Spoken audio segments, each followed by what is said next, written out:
been stupid silence. You've been standing right there. সুপ্রিয় দর্শক বন্ধুরা, আসসালামু আলাইকুম। আজকে আপনাদেরকে নিয়ে যাচ্ছি জামালপুরের ঐতিহ্যবাহী খাবার মিল্লি ভাত। এটা কোথায় পাওয়া যায় সেটা দেখানোর জন্য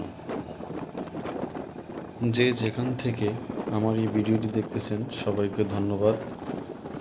জামালপুরের এই ঐতিহ্যবাহী খাবারটির নাম হচ্ছে মিল্লি ভাত, অথবা বলে মেন্দা ভাত, কেউ বলে পিঠালি ভাত।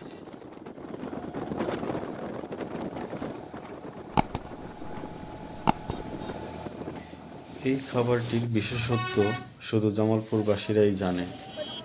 তবে জামালপুর এসে যদি কেউ দাওয়াত পেয়ে থাকেন, বিশেষ করে মানুষ মারা গেলে যে মজলিস করা হয়, সেই মজলিসে 99% খাবার হচ্ছে এই মেন্দা ভাত। এই খাবারটি এখন বিশেষ বিশেষ অঞ্চলে বা বিশেষ বিশেষ এলাকায় এখন ক্রয় করে খাওয়া যায়, যেটা আগে কখনো ছিল না। তো আজকে আমরা একটি জায়গায় যাচ্ছি, সেখানে দেখানোর জন্য আপনাদেরকে নিয়ে যাচ্ছি।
এই তো আমরা এখন চলে এসেছি জামালপুর জেলার দিকপাইত উপশহরে।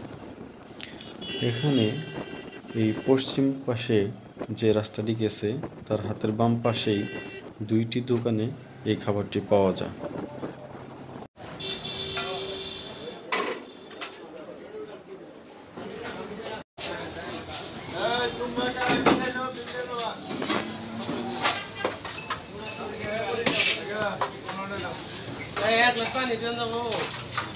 ৳150 প্লেট চাচা, একটু দেখে দেন। হ্যাঁ, তা তো অবশ্যই।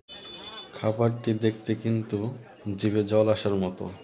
কিরকম ধোয়া উঠছে তরকারি থেকে এবং ভাতের ভিতর থেকে। এক প্লেট তরকারির দাম হচ্ছে ৳150, আর ভাতের দাম হচ্ছে এক প্লেট ৳15। ভাত কিন্তু একবারে খারাপ না, একদম সাদা দবদবে। এই ডাচ বাংলা ব্যাংকের পশ্চিম পাশেই দোকান দুইটির অবস্থান। ভিডিওটি শেষ পর্যন্ত দেখার জন্য সকলকে ধন্যবাদ। পরবর্তী ভিডিও দেখার আমন্ত্রণ জানিয়ে এখানেই শেষ করছি। আসসালামু আলাইকুম।